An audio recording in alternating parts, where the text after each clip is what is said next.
तो ठाकुर जी नन्हे से 3.5 वर्ष के, और भगवान की पूरी मंडली है एक। वह मंडली में जैसे ही गोकुल में किसी बालक का जन्म होता है तो ठाकुर जी बाकायदा पूरा उसको ट्रस्टी बनाने के लिए चले जाते हैं, सदस्य बनाने के लिए। बोले ये हमारे मंडली को सदस्य बनेगा। कब बनेगा? बोले जब 1.5 साल को हो जाएगा। जैसे ही 1.5 साल को हो जाएगा या अपनी मंडली में ले लेंगे। और मंडली क्या करती है? बोले ऊधम मचाना, लोगों को परेशान करना, घरन में जा जा करके सोते हुए बालक ने नोच के भाग जानो, गैया के बछड़ा बछियान ने खोल। अभी चोरी शुरू नहीं करी ठाकुर जी ने, उससे पहले के ऊधम है ये। तो द्विज ब्राह्मणों से खेलते हैं। कैसे खेलते हैं? ठाकुर जी एक दिन सब ग्वाल बालों से कहते हैं, अरे सखाओ सुनो। बोले हाँ बताओ। बोले तुम में तो ब्याह कौन कौन है करनो है?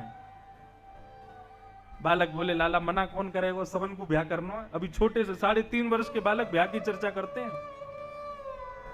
अभी ब्याह की चर्चा होगी, आगे एक पद सुनाऊंगा ब्याह का, ठाकुर जी कैसे गाते हैं। ग्वाल बाल बोले लाला हम सबन को ब्याह करना। बोले कैसी सुंदर बहू चाहिए? बोले कैसी हो लेकिन नाक सुंदर होनी चाहिए। बाकी नाक सुंदर तो सब सुंदर। बोले भैया वाके काजे की युक्ति ढूंढ के लाया हूं मैं। ग्वाल बाल बोले कहा? बोले हवन करो रोज, यज्ञ करवेते सुंदर बहू मिले। ग्वाल बाल बोले कैसे करेंगे हवन? बोले अरे मैं करवाऊंगा हवन। सो नंद भवन के पीछे सूखे पत्तों को इकट्ठा करके और ठाकुर जी उसमें अग्नि लगा देते हैं। चारों तरफ ग्वाल बाल बैठ जाते हैं, पत्तों का चूरा सबको बांट देते हैं, बीच में ठाकुर जी बैठ जाते हैं। बोले अब जब मैं कहूं तो सब लोग यहाँ में आहुति डाली हो। बोले ठीक है, हाँ ठीक है। ओम नम नम नम स्वाहा स्वाहा, सब बालक डालते हैं उसमें सूखे पत्ते। कोई पीछे छूट जाए तो उनके देख ये मैंने सुंदर कान हो हमारी बहू के, हमारी आहुति डलवाई, तू पीछे करेगा तो तेरी बहू के कान बुरे आमेंगे। जब मैं कहूं स्वाहा तुरंत डालना है। सब ग्वाल बाल उत्साह में भर के हवन कर रहे हैं। एक ग्वाला बोला लाला हवन तो है को? बोले हाँ। बोले ब्राह्मण भोजन भी होना चाहिए, बिना ब्राह्मण भोजन के यज्ञ पूरा ना मानो जाए। ठाकुर जी बोले ब्राह्मण भोजन कैसे कराएंगे? बोले घर घर चलो, ब्राह्मण ने न्योता दे के आओ। ठाकुर जी बोले चलो। अपने ग्वाल बालों की संग मंडली लेकर के ठाकुर जी गोकुल के ब्राह्मणों के यहाँ गए और ब्राह्मण से जाके बोले अरे आज हमारे यहाँ यज्ञ भयो है। ब्राह्मण बोले काय चीज को यज्ञ भयो? बोले ये नहीं बताएंगे काय को भयो, बस भयो आपको शाम को प्रसादी पाने आनो है। ब्राह्मण बोले अच्छा लाला जरूर आएंगे, बिल्कुल आएंगे। जैसे ही ठाकुर जी घर से बाहर निकले तो ब्राह्मण ब्राह्मणी के पास जाते, बोले अरे देवी सुनी तेने? बोले कहा आज नंद भवन में भोजन है। बोले तो? बोले अरे नंद भवन को भोजन को मतलब समझे? इतनी बड़ी तो थाली लगे वहां पे और वहां में 56 का 100 प्रकार के व्यंजन बने। अरे खाए खाए थक जाए, पेट ना भरे, और पेट भर जाए, नर भर जाए, फिर भी थाली खत्म ना हो गए। ब्राह्मणी बोली तो मैं कहा करूं? बोले आज चूल्हो मत जलाइयो, घर पे चूल्हो मत जला, भोजन मत बनावे, और सुन नमक को पानी ला के दे। बोले नमक को पानी? बोले नमक को पानी पी के जाएंगे तो भूख और तेज लगेगी, ऐसी तेज भूख करके जाएंगे, फिर जाके वहां प्रसादी पाएंगे तो नेकात तो आधी तो खवेगी थाली। और सुन तू चिंता मत करियो, तेरे काजे भोजन प्रसाद धरवा लाएंगे, अपने काजे भी मत बनाइयो। ब्राह्मणी बोली ठीक है। तू भी ले, तू भी एक गिलास नमक को पानी पी, बढ़िया अपनी भूख को चेता ले, आज नंद भवन में भोजन है। शाम को समय भयो, सबरे ब्राह्मणों ने महाराज कलब की धोती पहनी, कलब की बगलबंदी पहनी, पीले पीले चंदन से श्रृंगार करो, कोई हाईवे बना रहा हो, कोई कछू बना रहा हो माथे पे, बढ़िया सुंदर श्रृंगार करे। ब्राह्मणों के श्रृंगार बड़े सुंदर होते हैं। कोई रामानंदी तिलक लगावे, अभी पधारे महाराज जी रामानंदी तिलक विराजे, कोई के रामानुजी तिलक, कोई के गौड़िया श्री वैष्णव तिलक, कोई के त्रिपुंड शंकराचार्य। ब्राह्मणों के ललाट देखा करो। आज एक किताब थी मुंह पे मिल नहीं रही है, उसमें तो बड़ा विचित्र तिलक था, जो संपादक थे उसके। तो ब्राह्मणों के तिलक भी बड़े विचित्र विचित्र होते हैं। श्रृंगार है ब्राह्मणों का। ये श्रृंगार नहीं है बंधु, ये ब्राह्मणों की पहचान है कि हम ठाकुर जी के हैं। जैसे सौभाग्यवती नारी अपनी मांग में सिंदूर भरती है ना, ऐसे कृष्ण से जिनका ब्याह हो गया ना, वो अपने माथे पर तिलक लगाते हैं। ये उनका सौभाग्य दर्शन है कि हमारा ठाकुर जी से ब्याह हो गया है। ब्राह्मणों ने महाराज श्रृंगार कियो, बढ़िया इत्र लगायो, कलप के कुर्ता वुर्ता पहन के सब ब्राह्मण पहुंच गए गोकुल में, नंद भवन में। अटारी पे बैठी यशोदा मैया ने जैसी देखे इतने सारे ब्राह्मण कहा कर रहे हैं। नीचे उतर करके आई नंदरानी, नंदरानी ने सब ब्राह्मणों को प्रणाम किया, बोले आज हमारे बड़े सौभाग्य, आज इतने सारे ब्राह्मण पधारे। कैसे पधारे आप सब? सुबह भूखे प्यासे ब्राह्मण, उनसे जब यूं पूछी कि क्यों आए हो, ब्राह्मण बोले मैया चुल्लू भर पानी दे दे, में डूब में आए हैं। अरे आप तो नाराज है रहे हो, बताओ ना कैसे आए। बोले तेरो लाला आयो घर पे, और घर पे आके निमंत्रण दे के गयो कि आज शाम को भोजन करवे आनो है, कोई व्यवस्था ना है भोजन की। मैया बोली कहां ते होगी व्यवस्था, कोई कार्यक्रम ही ना भयो, कोई हवन ही ना भयो, कोई यज्ञ ही ना भयो, कोई अनुष्ठान ही ना भयो, तो कैसे बुलाऊं आपको। 2-3 ब्राह्मण तो रोने लगे आंसुओं से, मैया ऐसा मत बोले, क्योंकि घर जाएंगे तो ब्राह्मण ही घुसन ना देगी घर में। चूल्हो भुजवा के आए हैं, सुबह तो नमक को पानी पियो है, पेट में चूहा कूद रहे हैं, थोड़ी बहुत देर में भोजन नहीं मिला तो एक दूसरे खा जाएंगे हम, बहुत तेज भूख लगी, मैया व्यवस्था कर। यशोदा मैया बोली चिंता मत करो, मैं व्यवस्था तो सब कर दूंगी, लेकिन पहले यजमान को तो खोजो, जाने तुमको निमंत्रण दियो, पहले वागू पकड़ो। नंद भवन के पीछे ठाकुर जी अपने ग्वाल बालन के संग खेल रहे, मैया यशोदा सब ब्राह्मणों को लेके पहुंच गए। कन्हैया, ओ लाला यहां पे आ। जैसे ठाकुर जी ने देखी यशोदा मैया बुला रही है, सब ब्राह्मण आए हैं जिनको निमंत्रण दियो। ठाकुर जी बोले मधुमंगल श्री दामा, आज तो गए, देखियो ये तो सच में आ गए, हम तो झूठे को निमंत्रण दे के आए इनको। लाला आप जानो तो पड़ेगा। ठाकुर जी गए, हाँ मैया बता। मैया ने सीधे कान पकड़ो, है रे लाला, ज्यो ज्यो बड़ो होते जा रहे हो, उधम कर तो जाए, ये सब कौन है? ये सब ब्राह्मण देवता आ गए, यूं कह रहे हैं कि लाला ने हमको निमंत्रण दियो। ठाकुर जी ब्राह्मणों को देखने लगे, बोले मैया तेरी सौं खा के कहूं, मुझको तो यूं ना पता इनको घर कौन सी गली में, मैं ना जानू ये कौन है। अच्छा झूठ बोले, ये सब ब्राह्मणन को न्योता दे के आयो, ये सब भोजन करने आ गए, कहां पवाऊं मैं इनको, बता। ठाकुर जी बोले मैया तू भी नाराज हो गए। अरे मैं अभी बताऊं, देख अभी सब करूं ठीक। देख मैया हमने कियो यज्ञ, और यज्ञ का खेल खेल को यज्ञ, खेल खेल की पूजा करी हमने, वहां में ना तो मंत्र बोले ना कछु कियो, लेकिन फिर भी हमने पूजा खेल खेल में खेली, और वही खेल खेल को निमंत्रण इन ब्राह्मणन को दियो। अब ये सांची में आ गए हैं तो अब कहा करें, खेल खेल की पूजा, खेल खेल को निमंत्रण, खेल खेल को भोजन। ये भी हाथ में पत्ता लेके बोले हाँ भाई पूड़ी बहुत बढ़िया बनी है, सब्जी बहुत बढ़िया बनी है, गुलाब जामुन, अरे भाई देख क्या बढ़िया गुलाब जामुन बने। जैसे खेल खेल में सब हेरो है, बिना मंत्रण के यज्ञ हेरो, ऐसे बिना पकवान के इनको भोजन है जाएगा। लेकिन ठाकुर जी की ये लीला देख करके किसी को बुरा नहीं लगता। सब ब्राह्मण भी ठाकुर जी को जाते हैं, अपने हृदय से लगा लेते हैं, लाला कोई बात ना है।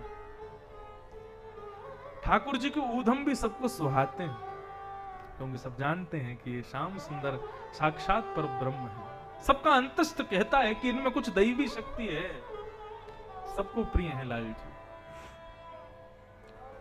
ठाकुर जी एक दिन सब ग्वाल बालन के संग खेल रहे, खेलते खेलते ठाकुर जी एक दूसरे को घूसा मारे, किसी को गिरा दें पकड़ के, तो सब बालक रो में। भगवान बोले तुम रोयो क्यों करो, अरे खेल में लगे गिरे पड़े, रोना थोड़ी चाहिए, मैं भी तो ना रू, तुम क्यों रो। तो सब ब्रजवासी बोले लाला तू तो नंद बाबा को लाला है, राजा को बेटा है, तो को तो माखन खावे को मिले, मक्खन खावे को मिले, दही खावे को मिले, दूध पीवे को मिले, हमें थोड़ी मिले। ठाकुर जी बोले तुम सब गोकुल में रहे हो, और गोकुल को मतलब जहां हर घर में कम से कम 1000 गैया, उसको नाम है गोकुल। तुम क्यों ना खाओ मक्खन दूध दही। एक ब्रजवासी बोलो लाला तू ना जाने, कंस ने संपूर्ण गोकुल पे प्रतिबंध लगा रखो है, कोई भी गोकुलवासी अपने घर के दूध मक्खन घी दही अपने घर में ना रख सके। सबरों मक्खन निकाल करके जमा करके दूध दही सब निर्माण करके हमको मथुरा पहुंचाना पड़े, यही में हमारो कर जावे टैक्स। यदि हम दूध दही ना देंगे तो धन देना पड़ेगा, अब हम पे धन कहां से आवेगा। या हमारे हम सब ब्रजवासी अपने दूध दही को निकाल के बना के वाकू कंस को विक्रय करके आ जाएं, कंस को विक्रय कर दें। ठाकुर जी बोले सदवस्तु गौ दुग्ध और कंस को विक्रय किया जाता है। ठाकुर जी ने मन में विचार किया, राजी राजी नहीं मिलता तो चोरी करके खाओ। सब ग्वाल बाल बोले, लाला तू जो कहेगो सो करेंगे, लेकिन चोरी करने की बात मत करे हमसे। ठाकुर जी बोले, कल से चोरी करो तो मेरे संग खेलियो, नहीं तो मेरे संग बिल्कुल खेलने की जरूरत नहीं है। सब ग्वाल बाल बोले, लाला तू जो कहेगो सो करेंगे, लेकिन हमसे दूर जावे की बात मत करे। सो ठाकुर जी ने चोरी करना शुरू कर दियो। चोरी क्यों की ठाकुर जी ने? ताकि जितनो मक्खन, जितनो दही, दूध आदि जो सब कुछ है, जो कंस के यहां विक्रय किया जाता है, वो सब इन ब्रजवासियों को प्राप्त हो, इन ग्वाल वालों को प्राप्त हो, इसलिए ठाकुर जी ने चोरी शुरू की। वत्सान मुंचन क्वचित समय क्रोश संजात हास स्तेयं स्वाददिपय कल्पितैस्तेयोगै मर्कान् भोक्षन् विभजति सचेन नात्रिकाण्डं भिनत्ति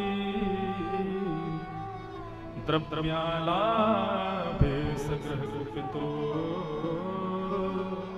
यात्रपरोषतो। नर्मदायै नमः, नर्मदायै नमः, नर्मदायै नमः, नर्मदायै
परम सौभाग्य हम आप सब लोगों को प्राप्त हुआ। श्री नर्मदा मैया के परम पावन स्वरूप को सुव्यवस्थित करने के भाव से संरक्षण की रक्षा, धेनु रक्षा, धूनी रक्षा, धरा रक्षा, इन सब संरक्षण रक्षा के भाव से जो पिछले 550 के लगभग दिन होने को आए हैं, केवल नर्मदा जल पर जो स्वयं को व्यवस्थित किए हुए हैं, ऐसे समर्थ सदगुरु श्री भैया जी महाराज का आज हम सबके मध्य में आगमन हुआ। पूज्य महाराज जी को बारंबार प्रणाम, बारंबार वंदन, बारंबार नमः। बोल नर्मदा मैया की।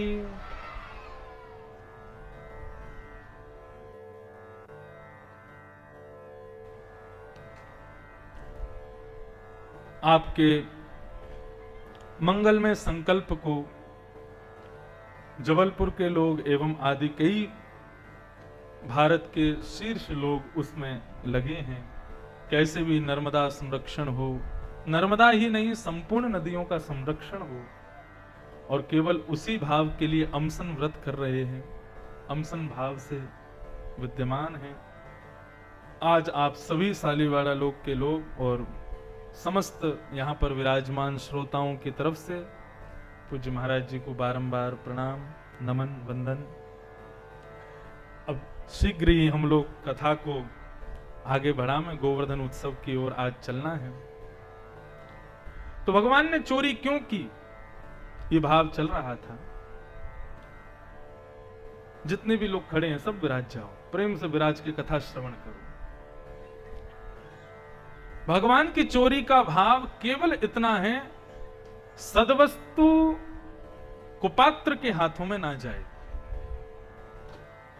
कंस ने पूरे ब्रजमंडल पर रोक लगा रखी है कि कोई भी ब्रजमंडल का व्यक्ति गौरस अपने यहां नहीं रख सकता। वो संपूर्ण गौरस भेजना पड़ेगा मथुरा के लोगों के लिए।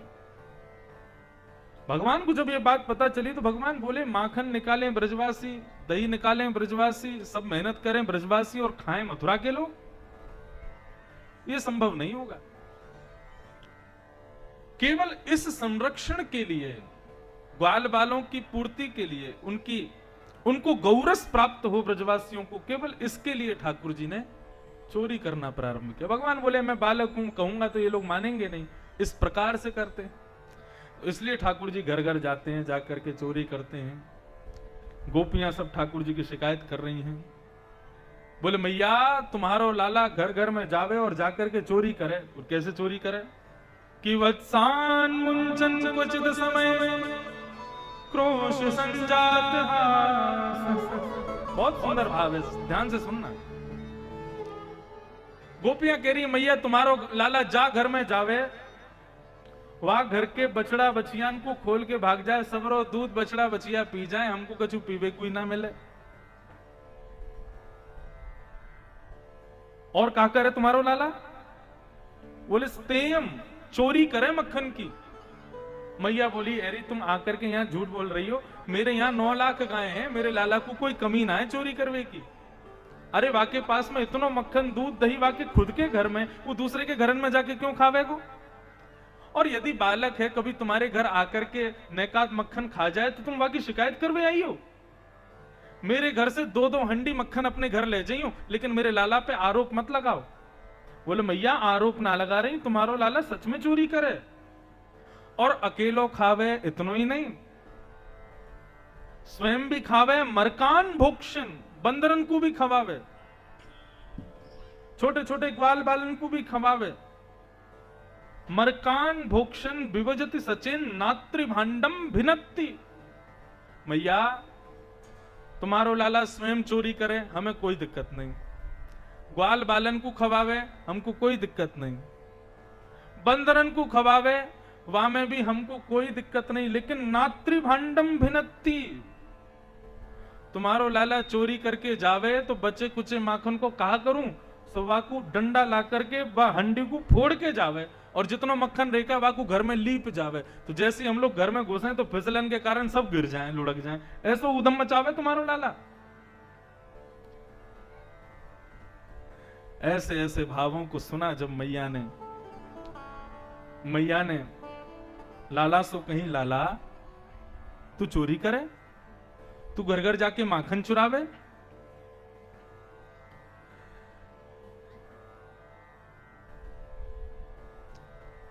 ठाकुर जी बोले, मैया ये सब झूठ बोल रही है, मैंने उसको कछु ना की हो। लेकिन एक दिन ठाकुर जी रंगे हाथ स्वयं के घर में ही पकड़े गए मैया ने आज लाला को पकड़ लिया, बोले लाला तू चोरी करे, और चोरी करे हमारे नाम को बदनाम करे, पूरे ब्रजमंडल में हमारा नाम है, ऐसे अच्छो थोड़ी लगे। मैया नाराज है करके बैठ गई, तो ठाकुर जी गोद में जाकर के बैठ गए, बोले मैया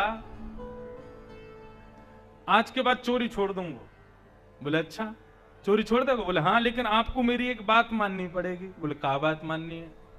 ठाकुर जी कह रहे हैं सौ खाऊं पर घर ना जाऊं मैया, अब ना करूंगो चोरी। सौ खा रहा हूं मैया, अब दूसरे के घर जाके चोरी ना करूंगा। ब्रजभाषा को पद है, यदि आपको समझ में आए तो सुनियो। सौ खाऊं पर घर ना जाऊं मैया, अब ना करूंगो चोरी। पर सांची कह तू लावेगी एक दुल्हन मोको गोरी। ठाकुर जी कह रहे हैं मैं दूसरे के घर में चोरी करवे ना ही जाऊंगा। मैया बोली अच्छा का करना पड़ेगा तेरी चोरी रोकवे के काजे? बोले मैं ना ही जाऊंगा, लेकिन तू मोको वचन दे। बोले कहा तू मोको एक दुल्हन लेके आ जाएगी, मेरो यदि ब्याह करा दे कि मोको दुल्हन ले आवेगी तो मैं चोरी करना बंद कर दूंगा। ऐसे ठाकुर जी अपनी बाल लीला को आनंदित कर रहे हैं। मैया अपने हृदय से लगाती है बार बार ठाकुर जी को, इतने प्यारे हैं कन्हैया। क्यों कह रहे मेरो ब्याह करा दे, और कैसी बहू लेके आ? बोले मैया इतनी छोटी सी बहू लिया कि वाकू अपनी जेब में धर के गैया चरावे चलो जाए करूं मैं, और जब मेरो मन करे ना तो वाकू जेब से निकाल के वास्तव बात कर ले करूं। ऐसी बहू तो मेरो ब्याह करा दे। ठाकुर जी की लीला ऐसी मधुर लीला वृंदावन की। दामोदर लीला के द्वारा ठाकुर जी ने मैया पर कृपा की। मैया पर कृपा कैसे की? मैया ने ठाकुर जी को ऊखल से बांध दियो। ऊखल में बंधे हुए ठाकुर जी यमलार्जुन वृक्ष के बीच से निकलने लगे। दोनों वृक्षों का स्पर्श करते ही वृक्ष टूट के गिर गए और कुबेर के पुत्र नलकुवर मणिग्रीव प्रकट हो गए। दोनों ने भगवान की स्तुति गाई और स्तुति गाते हुए कहते हैं, हे प्रभु वाणी गुणानुकथने श्रवणं कथाया, हस्तौ च कर्म सुमनस्तव पादयोर्न, स्मृत्यां शिरस्तव निवास जगत् प्रणामे, दृष्टि सतां दर्शनेस्तु भवत्तनूना। बहुत ध्यान से सुनना। नलकुवर मणिग्रीव कुबेर के दोनों पुत्र, नारद जी ने इनको श्राप दे दिया। क्यों? पहली बात तो नदी में नग्न स्नान कर रहे थे, और दूसरी बात नारद जी को देखकर के भी लज्जा नहीं कर रहे थे, इसलिए दोनों को श्राप दे दिया, जाओ तुम दोनों वृक्ष बन जाओ, बहुत नग्न रहने का शौक है, लेकिन भगवान के स्पर्श से तुम्हारी मुक्ति हो जाएगी। ठाकुर जी ने आज जब स्पर्श किया तो दोनों मुक्त हो गए, और मुक्त होकर के ठाकुर जी से क्या कहने लगे? बोले हे प्रभु वाणी गुणान कथने श्रवणों कथायाम, आप ऐसी कृपा कर दो कि हमारी जिह्वा आपके गुणानवादों को गाए। दूसरी कृपा ऐसी कर दो ठाकुर जी, हम कानों से केवल और केवल आपके सुंदर कथा का कीर्तन का ही श्रवण करें। हस्तौ च कर्म सुमनस्तव पादयोर्नः, हमारे हाथ केवल आपकी सेवा करें, मन केवल आपका स्मरण करें।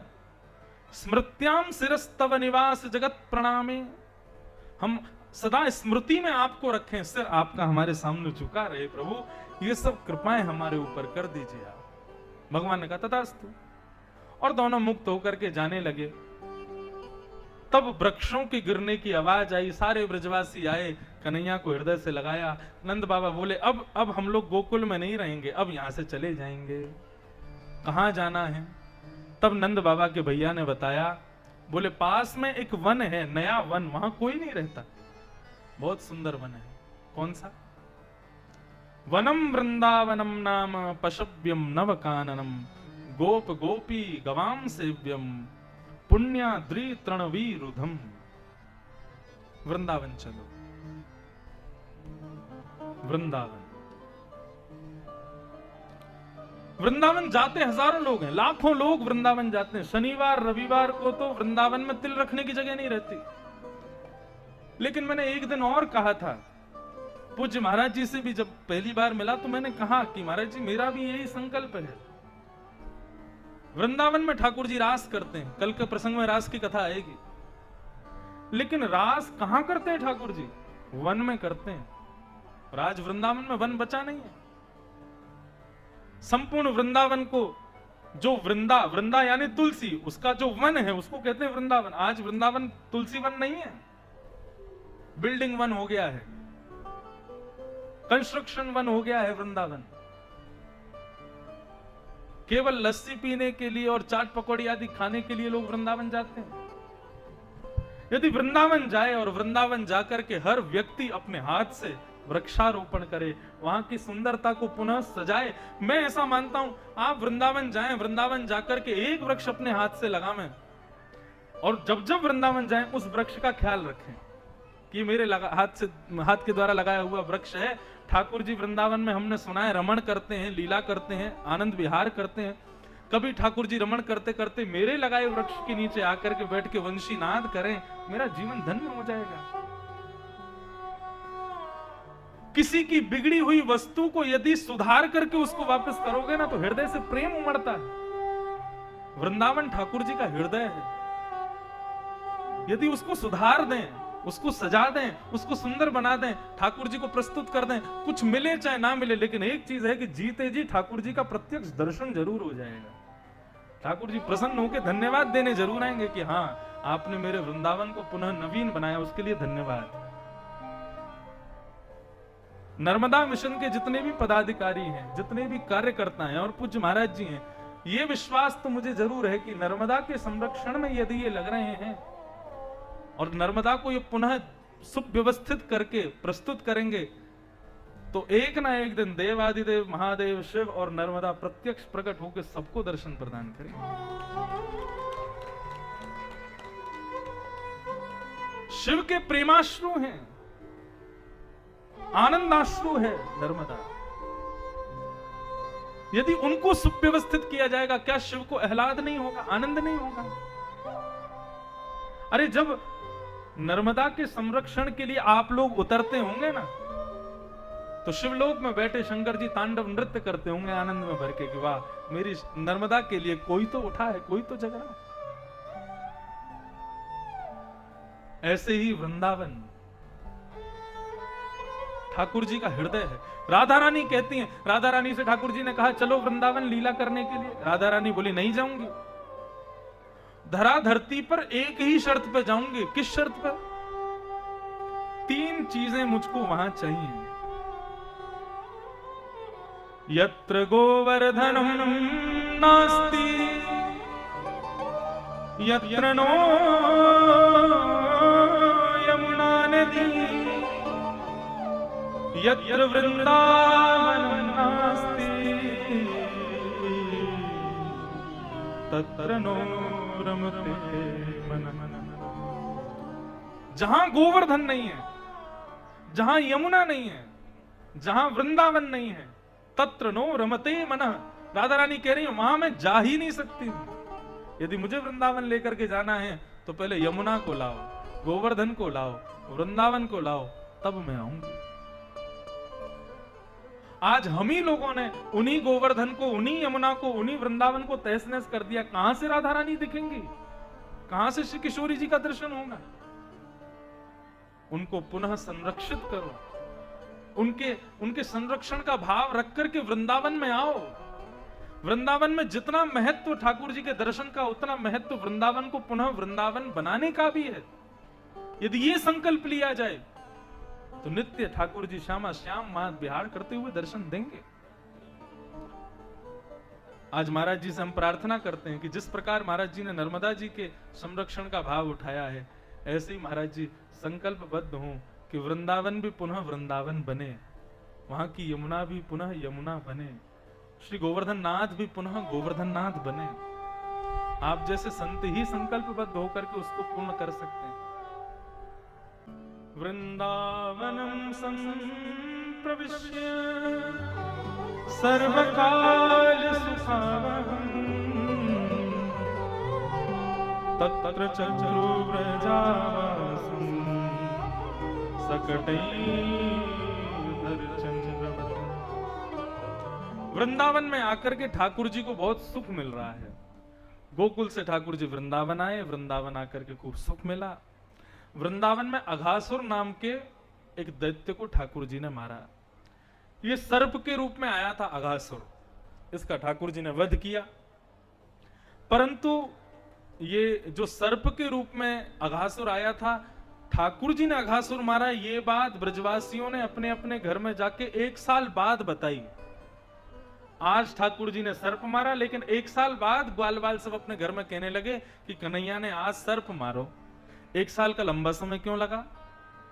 बोले ठाकुर जी वन में जाकर के समस्त ग्वाल बालों के साथ में वन भोजन कर रहे थे, तो वन भोज करते हुए ठाकुर जी के रूप को देख करके ब्रह्मा मोहित हो गया।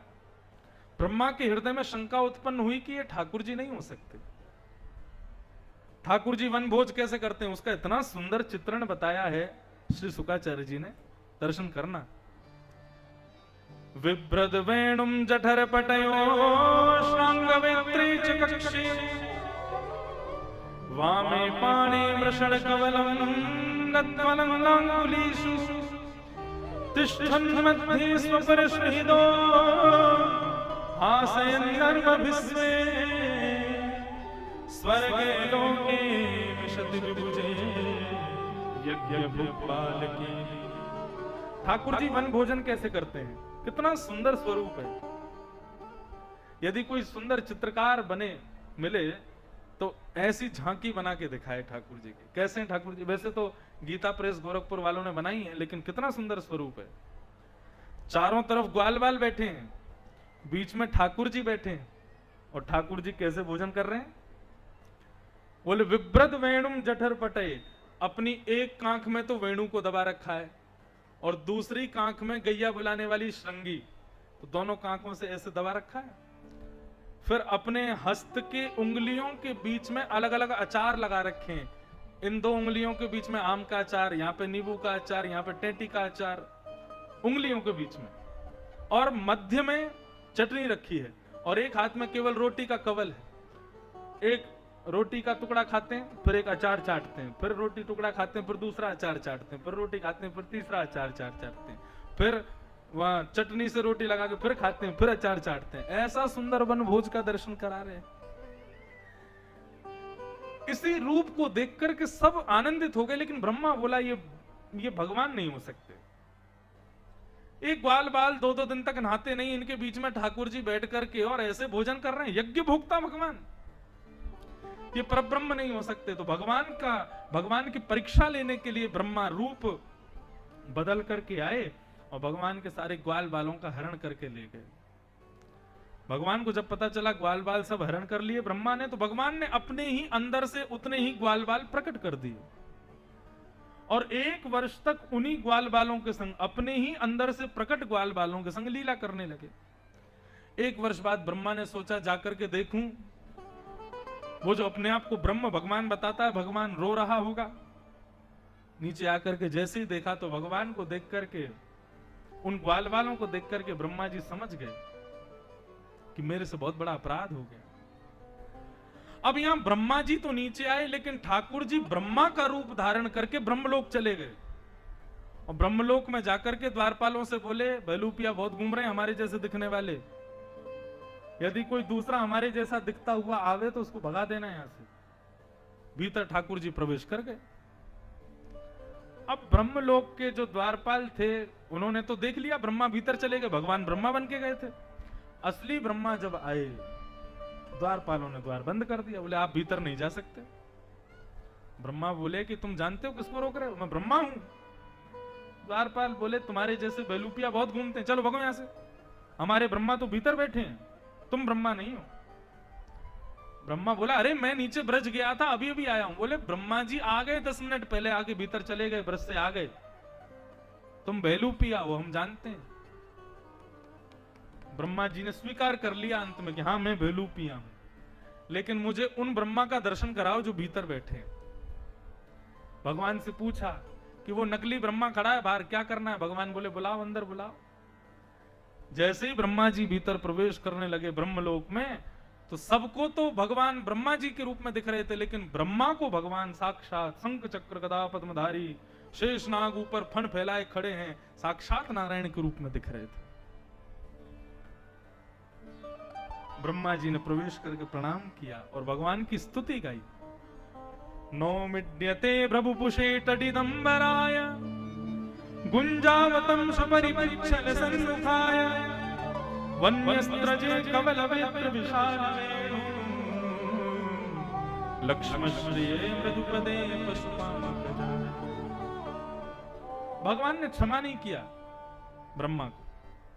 ब्रह्मा, क्योंकि तुम्हारी करनी से मेरे भक्त मुझसे दूर हो गए, इसलिए मुझे तुम प्रिय नहीं हो। मेरे सखा, मेरे भक्त, मेरे ब्रजवासी को जो मुझसे दूर करेगा वो मुझे कभी प्रिय नहीं हो सकता। ब्रजवासी वल्लभ सदा मेरे जीवन प्राण, इनको ना ही बिसारी हो मोहे नंद बाबा की याद। हमारे ब्रजमंडल के संत, कैसे कैसे संतों के बारे में बताऊं मैं। 80-80, 90-90 वर्षों से ब्रज में रह रहे हैं, भजन कर रहे हैं, और हम यदि उनका दर्शन करने चले जाएं ना, हम जाके प्रणाम कर दें तो रोने लग जाते हैं। बोले आप ब्रजवासी हो, प्रणाम क्यों कर रहे हो? आप तो ठाकुर जी के भी प्रिय हो, आप तो ठाकुर जी के भी स्नेही हो। ऐसी ब्रज के प्रति निष्ठा, ऐसी ब्रजवासियों के प्रति निष्ठा कहां तक वर्णन करें।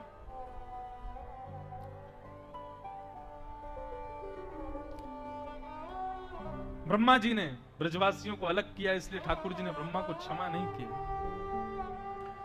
धीरे धीरे ठाकुर जी और बड़े हुए, धेनुकासुर का वध करवाया बलराम जी के द्वारा। धेनुकासुर जो था ये गधे के रूप में था। सुनना, बड़ी अच्छी कथा है।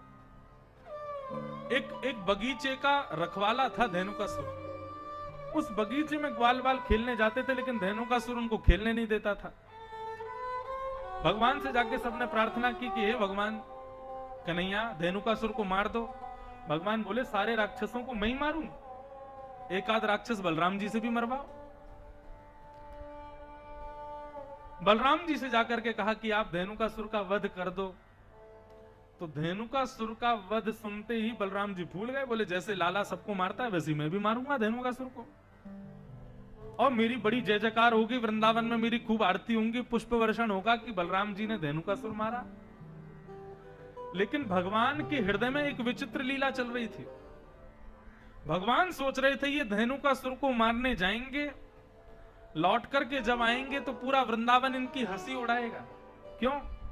गधे को मार के आए हैं। ऐसा किसी को पता ही नहीं चलने देंगे कि धेनुकासुर को मारा। ऐसा प्रचार करवा देंगे कि इन्होंने गधा मारा है। जब ऐसा प्रचार होगा कि बलराम जी ने गधा मारा तो सब हंसेंगे, तो बलराम जी मुझसे रूठ जाएंगे और कल से मेरे साथ खेलने नहीं जाएंगे। और बलराम जी कल से मेरे साथ नहीं खेलने जाएंगे तो कल मैं काली देह में जाऊंगा और यमुना से कालिया नाग को भगाऊंगा। क्योंकि बलराम जी संग जाएंगे तो कालिया नाग को भगाया नहीं जा सकता। इसलिए ठाकुर जी ने धेनुकासुर का वध बलराम जी के द्वारा करवाया, और करवा करके विषैली यमुना में प्रवेश कर गए। उसको विषयुक्त कर रहे कालिया नाग का ठाकुर जी ने मर्दन किया, मान मर्दन किया।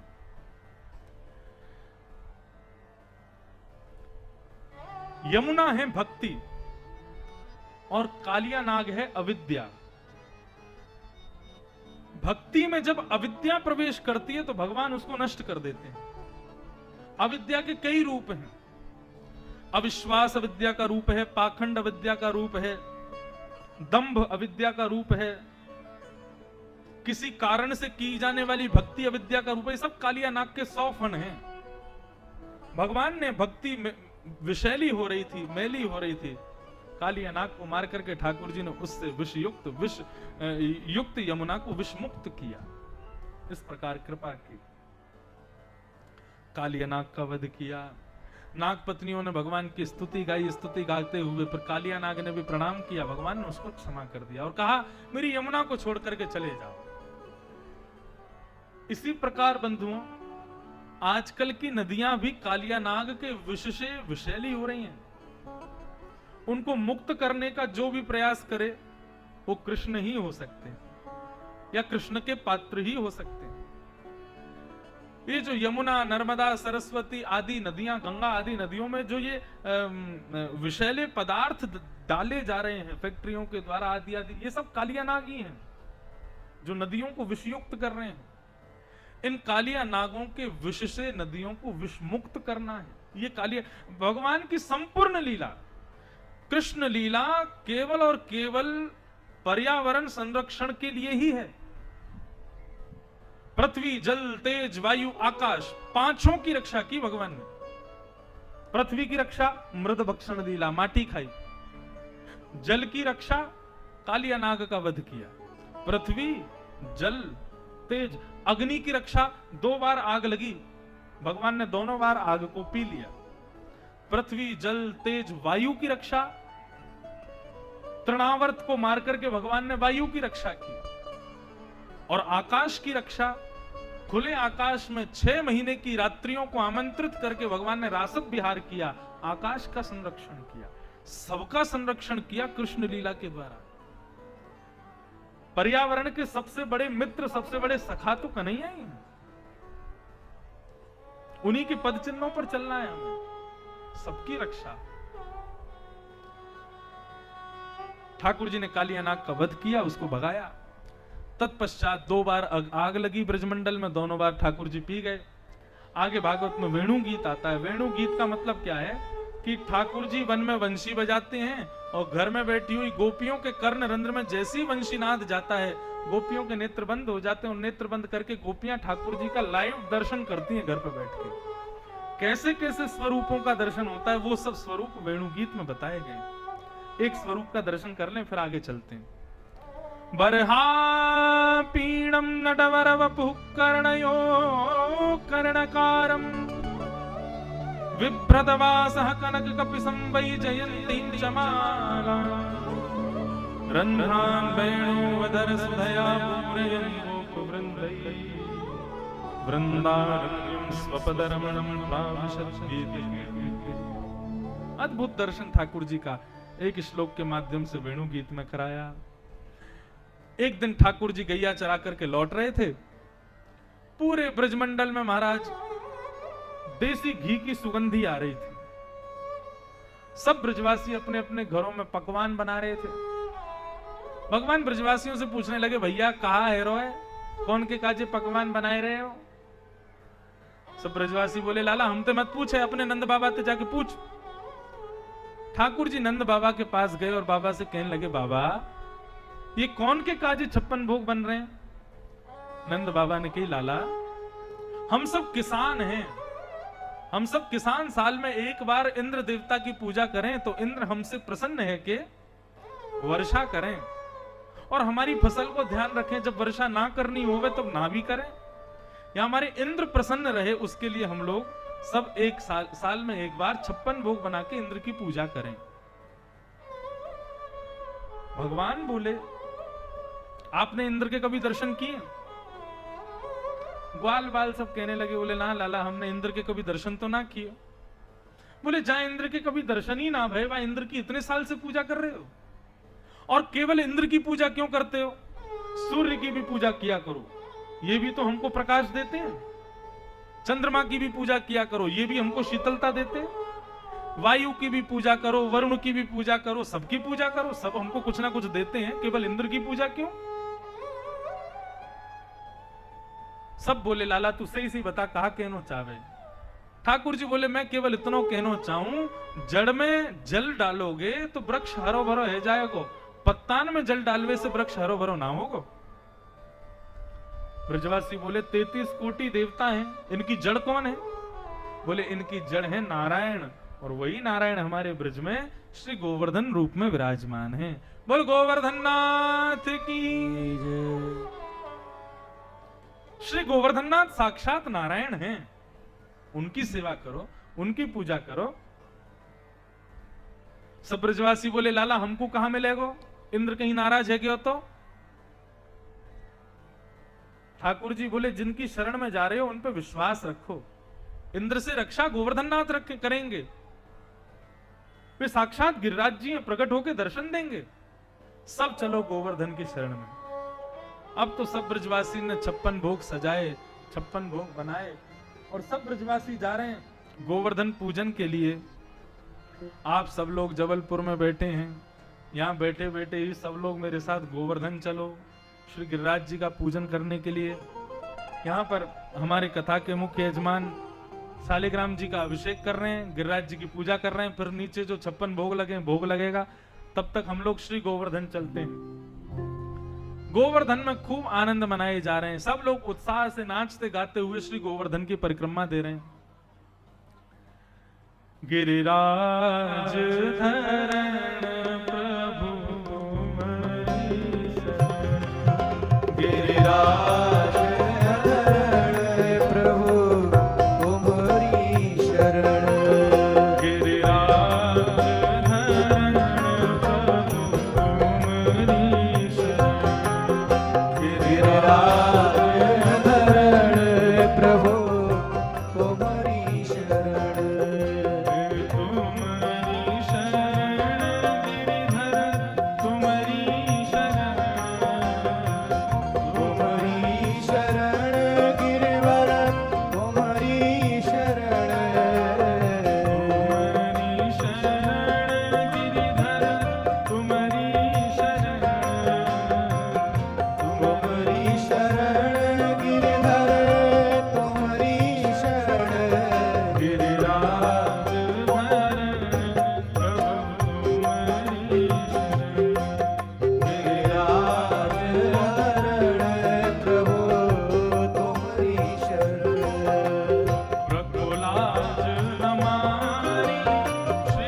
धरण प्रभु तुम्हारी शरण।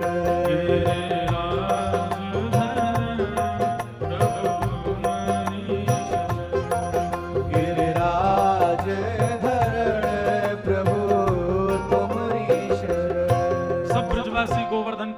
गोवर्धन जाकर के गिरिराज जी का अभिषेक किया, 56 भोग सजाए गए, मानसी गंगा प्रकट की, मन से गंगा प्रकट हुई इसलिए नाम पड़ा मानसी गंगा। मानसी गंगा से गिरिराज जी का अभिषेक किया, परिक्रमा लगा करके सब लोगों ने आकर के जैसे ही गिरिराज जी को प्रणाम किया, प्रणाम करके जैसे ही ऊपर देखा तो महाराज 4 भुजा धारण करके श्री गोवर्धननाथ प्रकट हो गए। श्री गोवर्धननाथ की लाओ ब्रजवासियों भोग, लाओ ब्रजवासियों भोग, लाओ ब्रजवासियों भोग कह करके ठाकुर जी पुकारने लगे। आप ही पूजे आप पुजावे, 2 रूप धारण कर लिए ठाकुर जी ने। एक रूप से तो गिरिराज बन करके गोवर्धननाथ बन करके गिरिराज पर्वत पर खड़े हैं, और एक रूप से सामने खड़े होकर के स्वयं ही पूजा कर रहे हैं उनकी। ऐसा सुंदर रूप प्रकट भयो। ब्रजवासी बोले लाला एक बात बता। बोले कहा, ये गोवर्धननाथ को चेहरा तोते काई को मिला इतनो, ऐसो क्यों लगे कि तू ही ऊपर खड़ो भयो, तेरे जैसो चेहरा है बिल्कुल। ठाकुर जी बोले अरे मैं अपनी गैया चरावे यहीं आऊं ना गोवर्धन पे, तो जा गैया को दूध मैं पीऊं, वही गैया को दूध ये गोवर्धननाथ पी, मैं या हमारे हम दोनों उनको चेहरा एक जैसा है। ऐसे ठाकुर जी भोली भाली बातों में ब्रजवासियों को आनंद करा देते हैं। ब्रजवासी बोले हाँ लाला सही कह रहा है, एक गैया को दूध पी में हमारे तुम दोनों एक जैसे हो। एक ब्रजवासी बोले लाला तेरा गोवर्धननाथ बहुत दिना को भूखो दिखे, देखियो कैसे खा रहा है, हमारे सवरे भोजन को खा जाएगा। ठाकुर जी बोले तुम्हारे इंद्र ने तो कभी प्रकट है कि दर्शन भी ना दिए, ये तो प्रकट है कि भोग तो भी लगा रहे हैं, प्रणाम करो। उस दिन पूज्य भैया जी महाराज ने एक बहुत सुंदर बात कही। बोले ठाकुर जी प्रकृति का संरक्षण कर रहे हैं, स्वयं को ही पर्वत बता करके पुजवा रहे हैं ताकि मानव पर्वत की रक्षा करे। स्वयं ही माटी खा करके माटी के मूल्य को बता रहे हैं। स्वयं यमुना में प्रवेश करके कालियानाग को भगा रहे हैं, स्वयं करके मानव को बता रहे हैं यदि ये ना होंगे तो कुछ ना बचेगा। बहुत सुंदर भाव लगा। स्वयं पर्वत बन करके कह रहे हैं कि पर्वतों की रक्षा करो, ये नहीं होंगे तो पृथ्वी नहीं बचेगी। सब ब्रजवासियों ने गोवर्धन को प्रणाम किया। इतने में ही नारद जी महाराज आए और 56 भोग में से कुछ सामग्री हाथ में लेकर के सीधे गए इंद्र के पास। इंद्र बोला आइए आइए प्रभु स्वागतम, कैसे आए? नारद जी बोले हाथ आगे करो। नारद जी ने हाथ आगे किया तो इंद्र को पेड़ा दे दिए, गुलाब जामुन दे दिए, मोहनतार दे दिए, बोले खाओ। इंद्र बोलो इतनी सारी मिठाई कहां से लाए हो? नारद जी बोले तुम तो बस खाओ, बताएंगे बाद में कहां से लाए। इंद्र ने जैसे ही खायो, नारद जी बोले वो आजकल तुम्हारी पूजा बंद हो गई है ना, कन्हैया अपनी पूजा करवा रहा है, वहीं की मिठाई लेके आए हैं। अब तो इंद्र को जैसी पता चली मेरी पूजा बंद करवा दी नन्हे से कन्हैया ने, मेघमालाओं को आदेश कर दिया जाकर के ब्रजमंडल पर इतनी वर्षा करो कि पूरा ब्रजमंडल डूब जाना चाहिए। गड़गड़ गड़गड़ करके बादलों ने आकर के महाराज पूरे ब्रजमंडल पर अपना आक्रमण किया। और जैसे ही मेघमालाओं ने वर्षना शुरू किया, सारे ब्रजवासी त्राहिमाम त्राहिमाम करते दौड़ने लगे। भगवान बोले अविश्वास मत करो, गोवर्धननाथ पर पूर्ण विश्वास रखो, ये सबकी रक्षा करेंगे। सब घुटने के बल बैठ गए और सब गोवर्धननाथ से प्रार्थना कर रहे, हे गिरिराज जी हमारी रक्षा करो। इतने में ही 7 वर्ष के कन्हैया ने 7 कोस लंबे चौड़े गिरिराज पर्वत को अपनी बाम हस्त की इकन्नी उंगली पर धारण कर लिया। बोल गिरवरधारी गोपाल की जय। गिरिराज जी धारण कर लिए। आ जाओ सब ब्रजवासी दौड़ करके आ जाओ, गिरिराज पर्वत के नीचे आकर के खड़े हो जाओ, तुम्हारी रक्षा हो जाएगी। सब ब्रजवासी दौड़ करके गए और जाकर के गिरिराज पर्वत के नीचे खड़े हो गए। सब ब्रजवासी ने अपनी अपनी छड़ी लगा दी। बहुत ध्यान से सुनो, 10 मिनट की कथा और शेष, फिर आज समय थोड़ा ज्यादा ले लिया लेकिन बस पूर्णता है। सब ब्रजवासियों ने अपनी अपनी छड़ी लगा ली। लाला तू चिंता मत करे, हमने अपनी अपनी छड़ी लगा दी है, तू अपनी उंगली हटाए ले। ठाकुर जी कहने लगे यदि मैंने अपनी उंगली हटाए ली तो गिरिराज जी नीचे आ जाएंगे। ब्रजवासी बोले लाला तू कहां जाने, तू कहां सोचे, ये गिरिराज जी तेने अपनी इकन्नी उंगली पे उठा रखे हैं। ठाकुर जी बोले और नहीं तो कहां उठे हुए? बोले सही पूछे तो हमने अपनी छड़ी लगा रखी है, छड़ी पे उठे हुए हैं गिरिराज जी। ठाकुर जी बोले तो मैं अपनी एक उंगली नीचे कर लूं, तुम लोग अपनी छड़ी लगाए रखो। बोले और नहीं तो या काय को ऊपर कर रखो, नीचे कर ले आए, हमने छड़ी लगा ली अपनी अपनी। 7 कोस लंबे चौड़े गिरिराज पर्वत के नीचे लाखों ब्रजवासी अपनी छड़ी लगा करके खड़े थे। ठाकुर जी बोले तो ठीक है मैं अपनी उंगली हटा रहा हूं, सब संभाल ली? बोले हाँ हम संभाल लेंगे, तू हटा ले।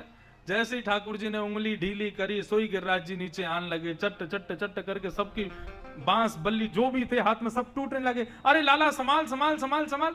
ठाकुर जी ने फिर से उंगली लगाई तो फिर से गिरिराज जी धारण हो गए।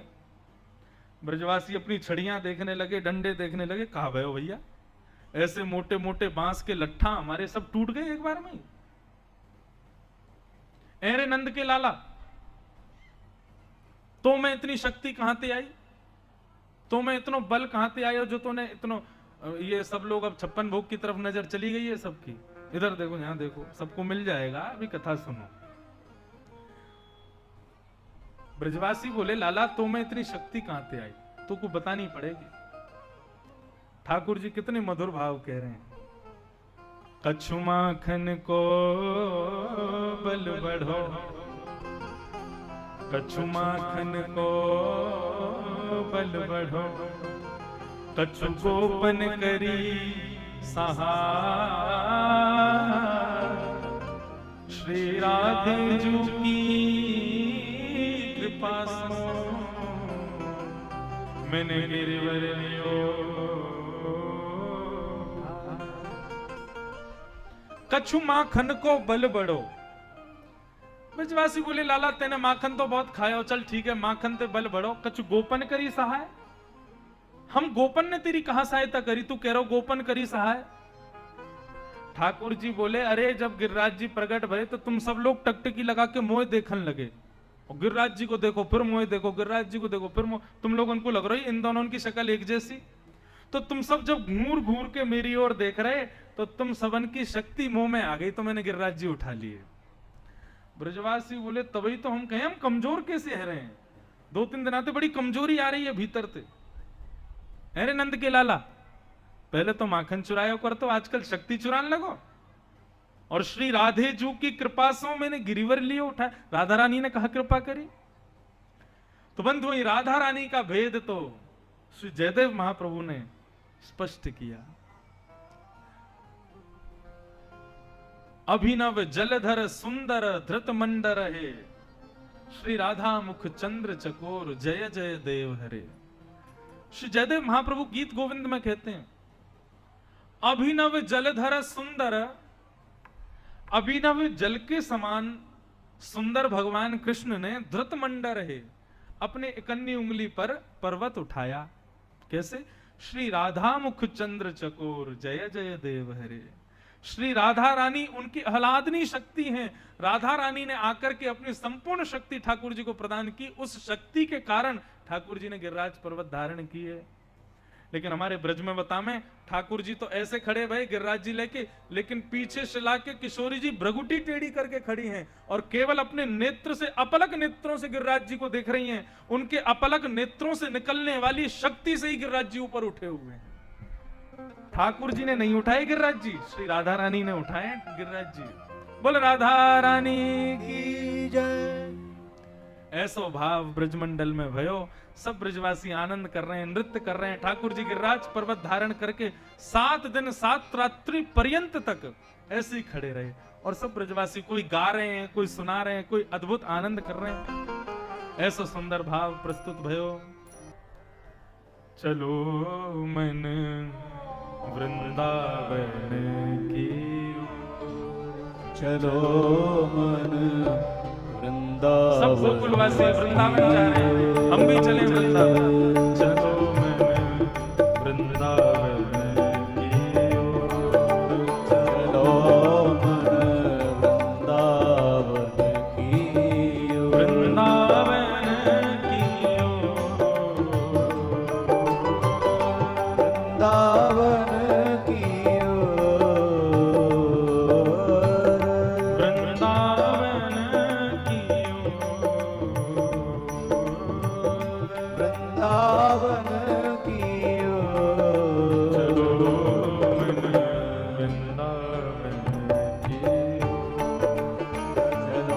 वृंदावन की ओर। चलो मन वृंदावन की हे चलो मन वृंदावन। श्री वृंदावन बिहारी लाल की।